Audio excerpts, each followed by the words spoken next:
Assalamualaikum warahmatullahi wabarakatuh. Di sini kami kelompok 7A1 dengan nama kelompok Medcevic akan mempresentasikan hasil identifikasi dan observasi layanan intervensi anak dengan spektrum autis di SLB Negeri 2 Martapura. Pertama-tama kita perkenalkan dulu anggota kelompok 7. Yang pertama ada Arifa Amanda, Aura Azahra, Clara Maridiana Bagindo Sutan, Nur Rahmawati, Rabelia Bonavita, dan Purnama Sari. Langsung saja, mari kita dengarkan paparan materi dari kelompok 7 berikut ini. Assalamualaikum warahmatullahi wabarakatuh. Saya Nur Rahmawati di sini akan menjelaskan sedikit tentang profil sekolah, di mana sekolah ini yang kami jadikan tempat observasi dan wawancara tentang layanan intervensi anak dengan spektrum autis. Nama sekolahnya adalah SLB Negeri 2 Martapura dengan nomor NPSN 3033886. Untuk jenjang pendidikannya, SLB Negeri 2 Martapura menerima dari jenjang SD, SMP, dan SMA. Untuk status sekolah berstatuskan negeri, beralamatkan di Jalan Menteri 4 nomor 25 RT 12 dengan kode pos 70613, Kelurahan Sungai Paring, Kecamatan Martapura, Kabupaten Banjar, Provinsi Kalimantan Selatan. Sekolah bisa dihubungi menggunakan email. Emailnya adalah slbn2martapura@gmail.com. Selanjutnya ada kurikulum sekolah. Nah, jadi kurikulum yang dipakai di SLBN 2 Martapura ini adalah memakai kurikulum K13. Tetapi terkadang juga bisa menyesuaikan dengan kebutuhan masing-masing anak tersebut. Karena tidak semua kurikulum ini bisa diikuti anak dengan spektrum autis. Baik, yang selanjutnya ada layanan pembelajaran yang diberikan oleh guru, yaitu ada 3. Yang pertama ada perencanaan pembelajaran, yang kedua ada pelaksanaan pembelajaran, yang ketiga ada evaluasi pembelajaran. Yang pertama perencanaan pembelajaran. Berdasarkan hasil wawancara kami terhadap guru, diperoleh bahwa perencanaan pembelajaran guru kadang-kadang berubah sesuai dengan situasi dan kondisi. Jadi situasi dan kondisi ini termasuk situasi dan kondisi anak atau situasi dan kondisinya pada RPP sekolah. Bisa aja berubah-ubah. Yang kedua, ada pelaksanaan pembelajaran. Dari hasil wawancara kami dengan guru, diperoleh bahwa sekolah ini memang untuk anak berkebutuhan khusus. Jadi semua mendapatkan pembelajaran yang sama. Cuma kemampuan si anak aja yang berbeda-beda tiap anaknya. Dalam interaksi pembelajaran antara anak dengan guru, biasanya guru harus mengulang-ulang kalimat tersebut agar si anak itu mengingat dan tahu. Karena sekarang sudah mulai tatap muka. Jadi sekolah ini sudah mulai tatap muka. Jadi menurunkan semua siswanya untuk turun ke sekolah atau ke lapangan. Lalu anak mendapatkan layanan pembelajaran. Media yang biasanya digunakan adalah bola. Bermacam-macam sih media pembelajarannya ini. Terkadang ada bola, ada puzzle, atau sejenis mainan yang si anak ini membutuhkan dan si anak ini suka. Lanjut, yang ketiga ada evaluasi pembelajaran. Jadi dalam hal penilaian agak sedikit berbeda dengan anak biasanya. Yang biasanya itu kan bisa mencapai KKM.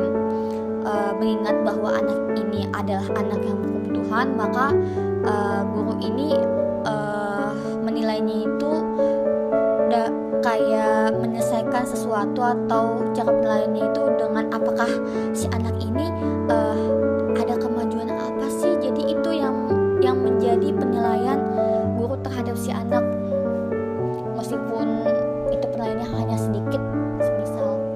Selanjutnya ada layanan pengembangan komunikasi, interaksi sosial, dan perilaku bagi anak dengan spektrum autis, yaitu ada 2. Yang pertama ada program khusus, yang kedua ada keterampilan atau vokasional. Baik, yang pertama itu ada program khusus. Apa sih itu? Berdasarkan hasil wawancara dengan kepala sekolah dan guru yang di sana, sekolah selalu melakukan kegiatan perkembangan interaksi, komunikasi anak dan perilaku anak dengan spektrum autis ini.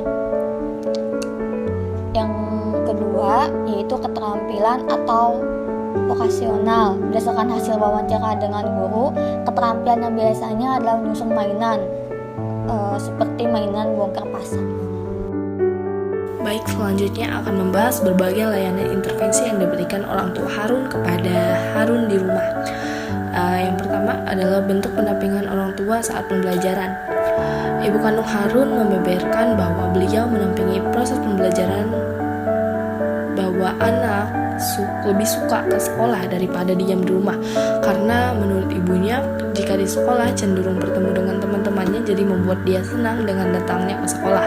Tetapi sampainya di sekolah, Harun juga jarang untuk berinteraksi, tetapi dari bahasa dan gestur tubuhnya ibunya sudah paham bahwa anak lebih suka memang di sekolah. Sebagai ibu yang tidak mendapat dorongan suami, beliau sangat telaten dalam mengasuh anak, melayani anak beliau dengan hambatan spektrum autis. Ibunya seringkali untuk mendampingi Harun untuk bisa ada kemajuan. Beliau sangat berharap ada kemajuan yang signifikan terhadap anaknya. Untuk tugas dari sekolah tidak ada tugas khusus, jadi membuat ibunya agak sedikit ringan pekerjaannya karena tidak terbebani dengan tugas yang diberikan oleh guru Harun. Selanjutnya adalah kendala yang dihadapi orang tua dalam memberikan pendampingan pembelajaran. Jika tadi adalah bentuk pendampingannya, maka ini adalah kendala yang Ibu Harun rasakan dalam memberikan pendampingan kepada Harun. Kendala yang dihadapi Ibu Harun dalam pendampingan di rumah adalah karena anak yang mengidap spektrum autis ini sulit fokus untuk belajar, baik secara didampingi maupun tidak didampingi. Karena seperti yang kita ketahui, anak autis sendiri memang memiliki dunianya sendiri. Anak lebih sering bermain sendiri dan juga diam di kamar, sehingga kesannya kurang efektif untuk belajar di rumah tanpa guru. Selanjutnya adalah dukungan sarana dan prasarana pembelajaran yang disediakan oleh orang tua. Orang tua subjek memang sudah menyediakan prasarana yang khusus bagi anak, mengingat anak sudah teridentifikasi dari dini, jadi mendapat tindakan yang lebih awal seperti barang yang si anak suka, apalagi anak suka barang berwarna hijau dan kuning, apapun itu, sampai si anak mempunyai boneka khusus yang sering anak bawa kemana-mana. Juga selanjutnya layanan terapi yang diikuti siswa dengan spektrum autis. Sejauh ini subjek memang pernah mengikuti terapi pada usia sekitar sejak dia sudah ditetapkan dan didiagnosa dokter memiliki spektrum autis. Dahulu memang terapinya itu terjadi 3 kali dalam 1 minggu, tapi terhenti karena memang hambatan biaya, dan beliau juga sudah berpisah dengan suami beliau, jadi agak sedikit berat. Jadi selama ini setelah berhenti dari terapi yang swasta itu, Harun terapinya hanya bersama guru yang ada di sekolahnya. Selanjutnya saya akan menjelaskan tentang identitas subjek. Nama anak yang kami observasi adalah Harun Ar-Rasyid. Tempat lahirnya Patung, tanggal 21 September 2009. Umur Harun 12 tahun. Harun beragama Islam, dan Harun anak ketiga dari 3 bersaudara. Harun disekolahkan di SLBN 2 Martapura kelas 5, dan alamat rumah Harun Jalan Serai nomor 25 Banjarbaru. Selanjutnya ada riwayat kehamilan dan perkembangan anak. Yang pertama itu ada riwayat kelahiran. Menurut penuturan Ibu Harun hamil selama 9 bulan dan melahirkan secara normal dan tidak menggunakan bantuan alat apapun, dan Ibu Harun pun tidak mengalami pendarahan atau nifas. Lalu ada perkembangan masa balita. Harun sendiri berkembang secara normal, Namun pada umur 2 tahun Harun mengalami gejala-gejala autis seperti tidak mau kontak mata dengan orang lain, tidak mau membalas sapa orang lain, dan seperti memiliki dunianya sendiri. Lalu ada perkembangan fisik. Perkembangan fisik ini sendiri Harun tidak berbeda dengan anak pada umumnya. Harun memiliki perkembangan fisik yang sama dengan anak pada umumnya. Nah, lalu ada perkembangan bahasa. Perkembangan bahasa Harun masih cukup kurang karena Harun biasanya melontarkan kata ma begitu saja. Lalu ada perkembangan sosialnya. Perkembangan sosial Harun sendiri itu masih sangat kurang karena Harun sendiri itu adalah introvert, yang mana Harun kurang suka bersosialisasi dengan orang-orang di sekitarnya. Harun lebih suka menyendiri dan memilih untuk diam di kamar jika ada tamu yang datang ke rumahnya, lalu tidak suka untuk bermain bersama temannya di sekolah. Lalu ada perkembangan pendidikan. Pada usia Harun menginjak sekolah TK, Harun 1 tahunnya sekolah TK itu berada di sekolah reguler, yang mana sekolah ini tidak mampu menangani Harun. Lalu ibu Harun sendiri langsung mengambil tindakan dan memindahkan anaknya ke SLB. Dan jadilah Harun sekarang berada di kelas 5C SLBN Negeri 2 Martapura. Selanjutnya akan membahas tentang prenatal, natal, dan postnatal dari Harun sendiri. Yang pertama adalah masa prenatal. Setelah mewawancari orang tua Harun, kami mendapatkan kondisi prenatal ibu semasa mengandung. Beliau mengatakan selama mengandung beliau tidak pernah memiliki riwayat penyakit apapun. Kondisi fisiknya pun sehat-sehat saja. Ibu Harun pun tidak memiliki riwayat penyakit keturunan yang berarti dari pihak keluarganya. Pada masa kehamilan, beliau rutin mengonsumsi obat-obatan yang diberikan oleh dokter seperti vitamin dan obat penambah darah. Selain itu, beliau tidak pernah mengonsumsi obat yang selain dari dokter.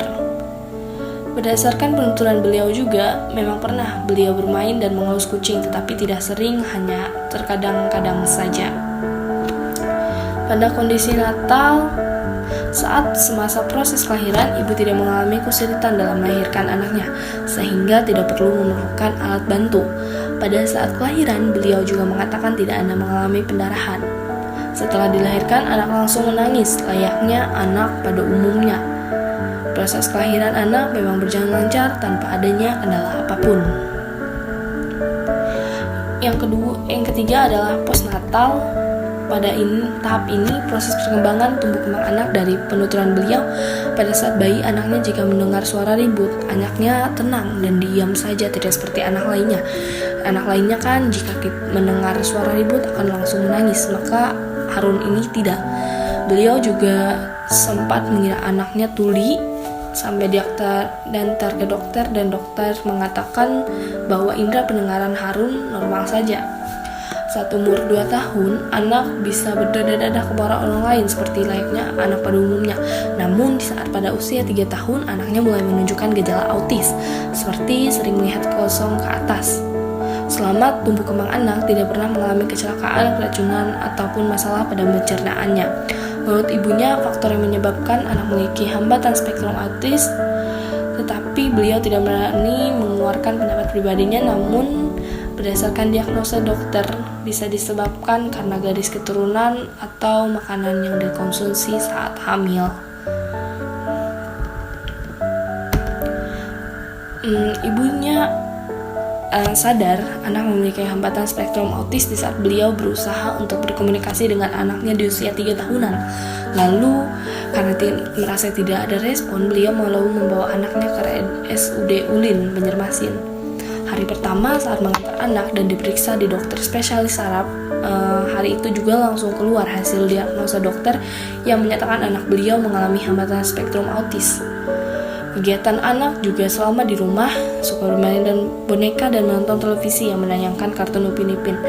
Anak juga suka memegang dan merobek-robek plastik yang berwarna hijau.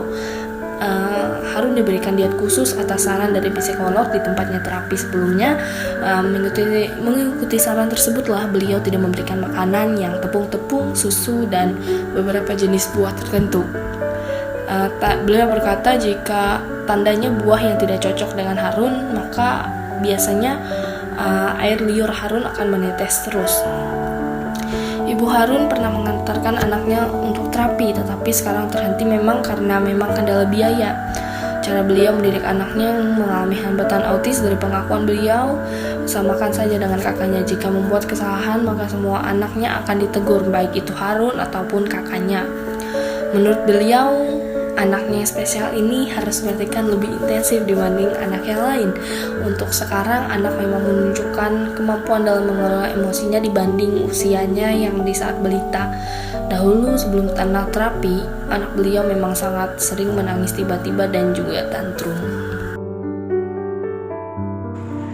Dari gambaran hasil identifikasi menggunakan checklist MCAT atau checklist for autism in toddler, dari 23 pertanyaan yang terdapat dalam tabel pertanyaan, ditemukan bahwa pertanyaan yang dicentang ya sebanyak 12, sedangkan pertanyaan sisanya sebanyak 11 dicentang tidak.